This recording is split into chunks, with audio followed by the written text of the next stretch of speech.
Welcome back to Ebru Today. Joining us now is our legal analyst Joyce Hillary to discuss new warning labels on cigarette packs. Big debate over the pictures they want to use, Joyce, on these packages. Oh yes, they are extremely graphic. All right, but you know, according to the CDC, we have to start out with this. According to the CDC, tobacco is the #1 preventable cause of death in the United States. Okay, so what the Congress gave the FDA the power to regulate the advertising and the marketing of tobacco products.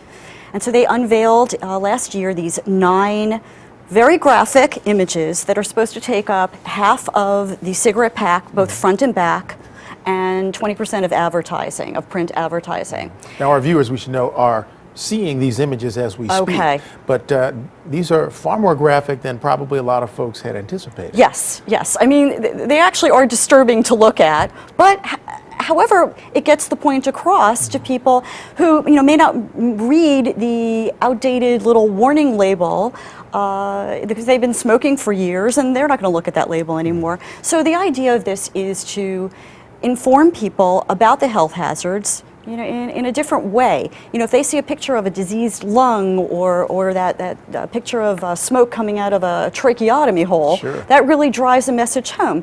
So the idea is to try to prevent kids and adults from starting to smoke in the first place, to get people to quit smoking, and to really inform the public about the health hazards. So really, every time they have that pack of cigarettes, they're going to see that graphic image. Mm-hmm. Now, this is, we were both going to say, has this been tried before? Because, you know, we all remember that one particular disturbing commercial. Yes. Now, this has actually gone into effect in 43 other countries. Wow. All right. And we followed a model from Canada to do this. And it has been proven to be very effective. And it also, when coupled with information about a hotline to call for quitting smoking, it's been shown that when people see this, there is a major increase in telephone calls to the quit hotlines. So it has proven to be very effective in the other countries. But there's a legal aspect to it that's now become the center of the fight. Yes. Well, the tobacco companies, there was a recent ruling, and a federal judge ruled that this is unconstitutionally compelled speech under the First Amendment. And you know, when we think of the First Amendment, we usually think of that we have a right to say something. Right. But this is kind of the converse of that. And the tobacco companies feel that they shouldn't have to say this.